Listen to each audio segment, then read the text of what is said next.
Bapak kalau memaknai atau meresapi makna daripada kunut tersebut, Bapak menangis 7 hari 7 malam.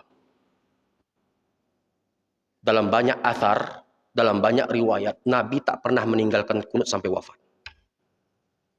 Boleh kita buka dan boleh kita lihat dalam kitab Al-Fiqhul Islami wa Adillatuhu, Al-Fiqhu ala Madhahibil Arba'ah, kitab Fiqhus Sunnah, Fathul Bari bi Syarhi Sahihil Bukhari, kitab Bulughul Maram, Taisirul Allam, Syarah Umdatul Ahkam, dan kitab-kitab lainnya.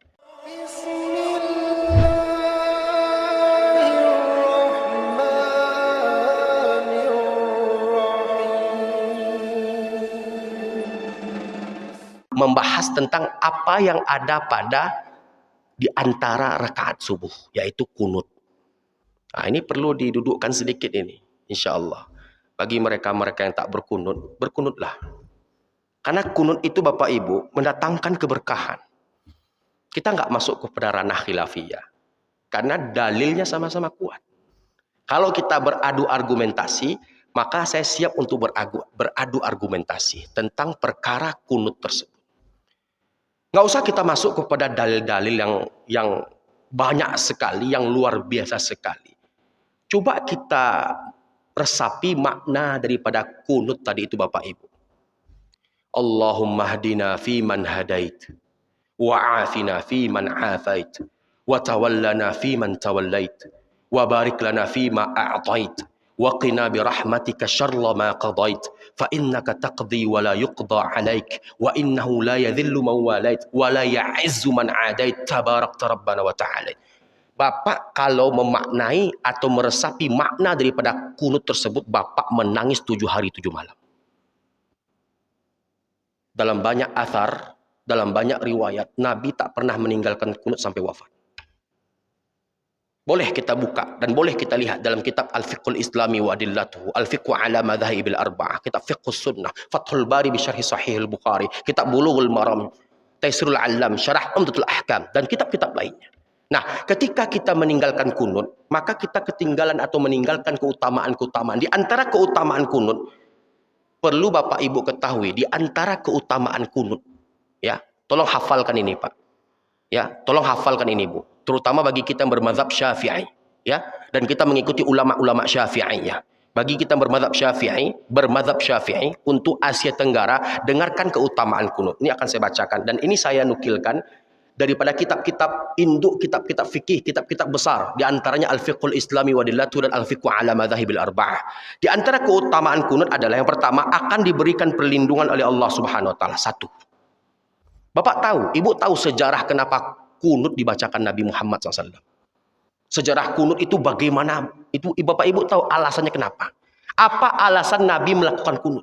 Nah, dengan kita melakukan berdoa ketika kita kunut, Allahumma hdina fi man adait, wa afina fi man afait, kita akan diberikan perlindungan oleh Allah Subhanahu wa taala. Nah, kesempatan yang kita punya, apakah mungkin kita sia-siakan? Kan tak panjang membaca kunut itu, Pak. Tak panjang baca kunut itu, Bu. Kenapa kita sia-siakan? Ustaz, ada yang mengatakan ini beda. Kita nggak masuk kepada ranah khilafiyah. Karena kunut masuk kepada 32 permasalahan yang tidak akan pernah bisa diselesaikan sampai hari kiamat. Mau kemanapun kita bawa, Pak. Ulama-ulama terdahulu sudah berbeda pendapat tentang kunut. Ada yang mengatakan boleh, ada yang mengatakan tidak. Makanya saya katakan kita nggak masuk kepada ranah khilafiyah. Ada ulama yang mengarang sebuah buku, yang buku itu berjudul, kalau kita terjemahkan dalam bahasa Indonesia, 32 masalah yang tidak akan pernah selesai diperdebatkan sampai hari kiamat, termasuk kunut. Allahumma hdina fi man hadait, wa afina fi man afait, wa tawallana fi man tawallait, wa barik lana fi ma atait, wa qina bi rahmatika syarra ma qadait. Menangis kita tuh Pak 7 hari 7 malam ketika kita memaknai atau meresapi makna daripada kunut yang kita baca tadi. Allahu Akbar. Jangan tinggalkan kunut, Pak. Kita akan diberikan perlindungan oleh Allah Subhanahu wa taala. Memang banyak di antara doa-doa lainnya akan melindungi kita, itu banyak, tapi kunut adalah doa yang memiliki keutamaan khasiat tersendiri yang jangan sekali-kali ditinggalkan. Ulama-ulama Syafi'iyah, ulama-ulama yang menisbatkan diri mereka kepada mazhabnya Imam Syafi'i, mereka tidak meninggalkan kunut sampai hari di mana mereka wafat. Ulama-ulama Syafi'iyah, ulama-ulama yang bermazhabkan Syafi'i, yang menisbatkan diri mereka kepada mazhabnya Syafi'i, itu tidak pernah meninggalkan kunut sampai mereka kita wafat. Kita mengaku mazhab Syafi'i. Tunjukkan, buktikan. Dengan amaliyah-amaliyah yang terarah kepada pendapat serta akwal daripada Al-Imam Asy-Syafi'i rahimahullah. Ya. Jadi keutamaan yang kita dapatkan, manfaat besar yang kita akan peroleh adalah akan diberikan perlindungan oleh Allah pada hari-hari kita, waktu kita, urusan kita, dunia dan akhirat, pada hari kiamat dan yang lain sebagainya. Yang kedua, akan diberkahi hidupnya di dunia dan akan diberkahi hidupnya di akhirat dan akan mempermudah jalan menuju surga. Kenapa? Isi daripada doa kunut yang kita bacakan tadi Bapak Ibu, manfaatnya adalah Allah memuji-muji kita di depan para malaikatnya. Kenapa? Doa kunut itu pujian-pujian, pujaan yang kita naikkan ke langit. Kunut itu Pak, pujian-pujian, pujaan-pujaan yang kita naikkan ke langit, menembus pintu langit Allah yang ketujuh. Pengesaan kepada Allah, penyerahan diri secara kafah, totalitas kepada Allah. Maka ketika seorang hamba berkunut, langit bergetar. Ketika seorang hamba berkunut, langit bergetar. Malaikat berlomba-lomba, bertanding-tanding mencatat itu sebagai pahala. Habis? Masih ada waktu? Malaikat-malaikat Allah Bapak Ibu berebut-rebut. Mereka berebut-rebut mencatat. Fulan meminta ampunan kepada engkau ya Rabb. Fulan meminta rahmatmu ya Rabb. Fulan meminta keberkahan darimu ya Rabb. Ampuni mereka ya Rabb. Terima taubat mereka ya Rabb.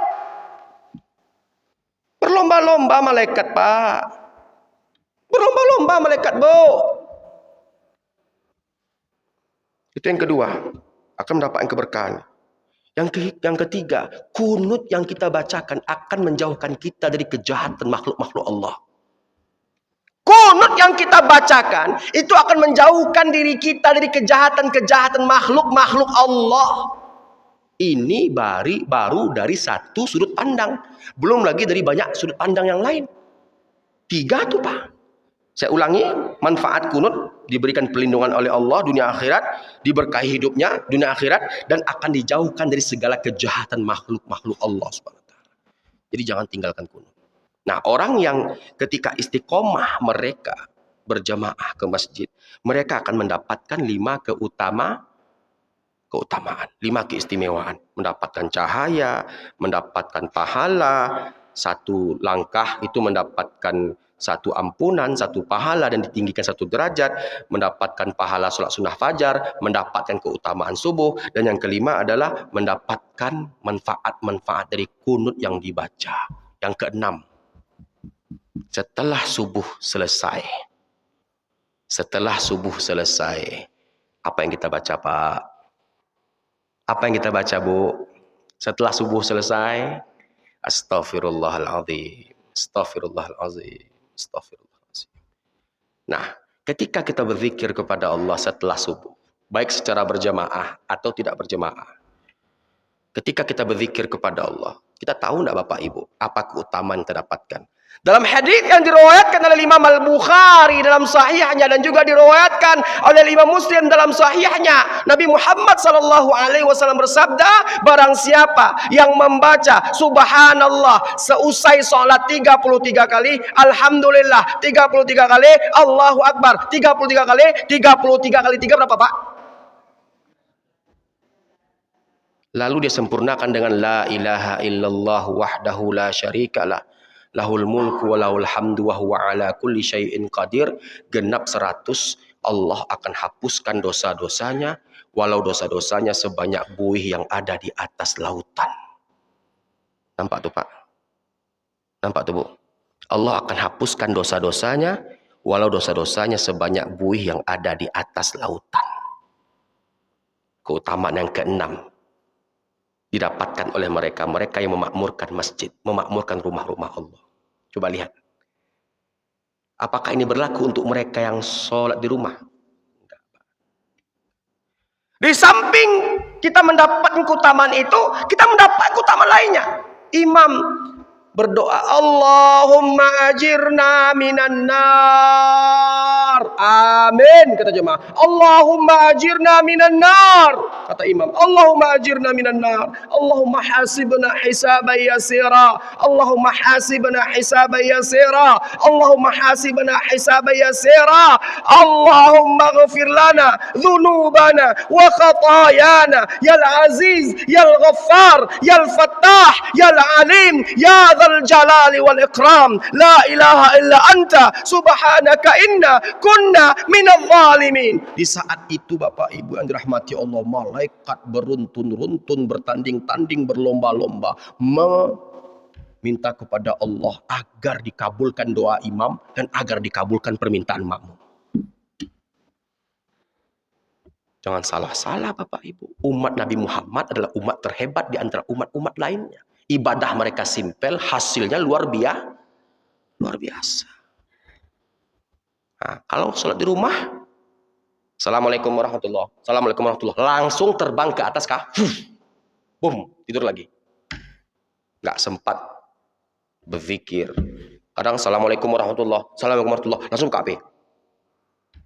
Nah, kadang di masjid pun terjadi Pak. Imam sedang berzikir, dia sibuk main HP. La ilaha illallah. Ini HP ini Pak. HP ini Pak. Kalau rasa-rasa mengganggu, tinggalkan aja di rumah Pak. Nggak usah dibawa ke masjid. Kadang-kadang ada aja gangguan Pak. Di saat kita berzikir, di bantainya pula ada panggilan masuk. Ada WA masuk. Penasaran kita buka. Terkonsentrasi kita sampai selesai. Sampai habis waktu. Setan memang hebat. Nggak rela dia kalau kita ini punya banyak amalan Pak. Dapat dipahami? Nah, itu yang keenam. Bagi yang mengerjakan, dapat keutamaan. Bagi yang meninggalkan, merugilah mereka. Yang ketujuh, yang terakhir. Karena waktu kita tinggal sedikit. Yang ketujuh. Nabi Muhammad SAW bersabda dalam hadits yang diriwayatkan oleh Imam At-Tirmidzi dari sahabat Abu Hurairah dan dari sahabat Abdullah bin Abbas radhiyallahu anhuma. Nabi bersabda, barang siapa yang sholat subuh berjamaah, kemudian dia duduk berzikir kepada Allah hingga matahari terbit, lantas sholat 2 rakaat, maka baginya seperti pahala haji dan umroh. Rasulullah Muhammad SAW bersabda, yang sempurna, sempurna, sempurna, sempurna. Apa nama sholatnya Pak? Berlaku untuk mereka yang di rumah, berlaku bagi mereka yang memakmurkan pahalanya haji dan umroh.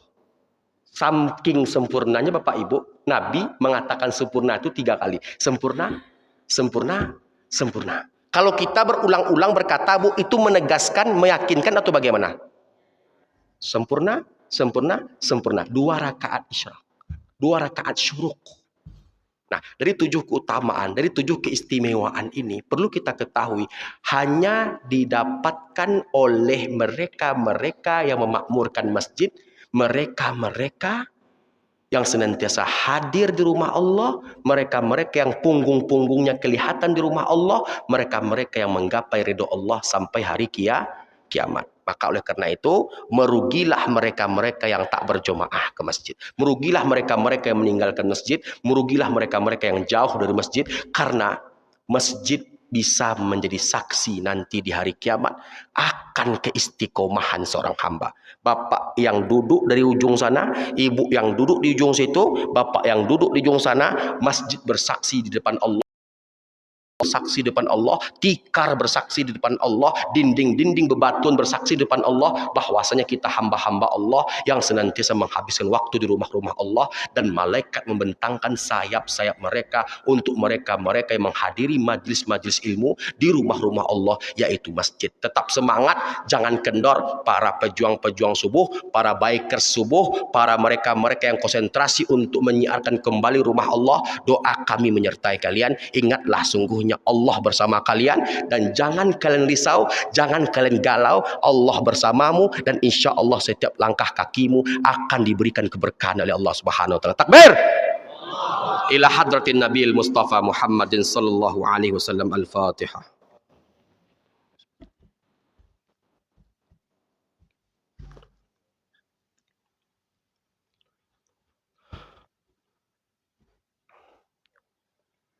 A'udzu billahi minasyaitonir rajim. Bismillahirrahmanirrahim. الحمد لله رب العالمين والصلاة والسلام على أشرف الأنبياء والمرسلين وعلى آله وأصحاب رسول الله أجمعين. اللهم اغفر للمسلمين والمسلمات والمؤمنين والمؤمنات الأحياء منهم والأموات إنك سميع قريب مجيب الدعوات ويا قاضي الحاجات. اللهم نور قلوبنا بنور القرآن، اللهم ارحمنا بتلاوة القرآن، اللهم احفظنا بحفظ القرآن، اللهم بارك لنا في مراجعة القرآن، اللهم اجعل أهلنا وأولادنا من حفاظ القرآن.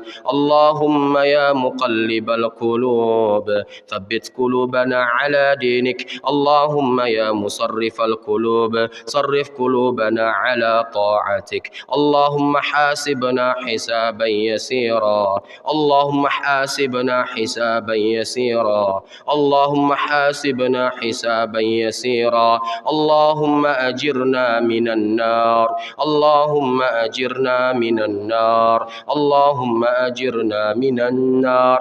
اللهم قسم لنا من خشيتك ما تحول به بيننا وبين معصيتك، ومن طاعتك ما تبلغنا به جنتك، ومن اليقين ما تهون به علينا مصائب الدنيا. اللهم متعنا بأسماعنا وقواتنا وأبصارنا ما أحييتنا واجعله الوارث منا. اللهم اجعل ثأرنا على من ظلمنا وانصرنا على من عادانا، ولا تجعل الدنيا أكبر همنا ولا مبلغ علمنا، ولا تسلط علينا بذنوبنا من لا يخافك ولا يرحمنا. اللهم أعز الإسلام والمسلمين وأذل الشرك والمشركين. اللهم أعز الإسلام والمسلمين وأذل الشرك والمشركين. ربنا ظلمنا أنفسنا وإن لم تغفر لنا وترحمنا لنكونن من الخاسرين. ربنا آتنا في الدنيا حسنة وفي الآخرة حسنة وقنا عذاب النار والحمد لله رب العالمين. Lebih kurang saya minta maaf apabila tadi selama berlangsungnya tausiah ada kesalahan, kekhilafan atau kelupaan atau hal-hal yang menyinggung perasaan jemaah sekalian. Kepada Allah saya minta ampun, kepada kita semua saya minta maaf, dan insya Allah kalau bertemu lagi pada ustaz-ustaz kita, para senior kita, para tuan guru kita di DMI, insya Allah kita akan kupas tuntas tentang Isya, Maghrib, Asar, Zuhur, dan yang lain sebagainya. Mudah-mudahan Allah pertemukan kita dalam keadaan sehat walafiat. Amin ya rabbal alamin. Hadza wa sallallahu ala nabiyina Muhammad wa ala alihi wa sahbihi ajma'in. Subhanakallahumma bihamdihi subhanakallah bihamdika asyhadu an la ilaha illa anta astaghfiruka wa atubu ilaih. Assalamualaikum warahmatullahi taala wabarakatuh.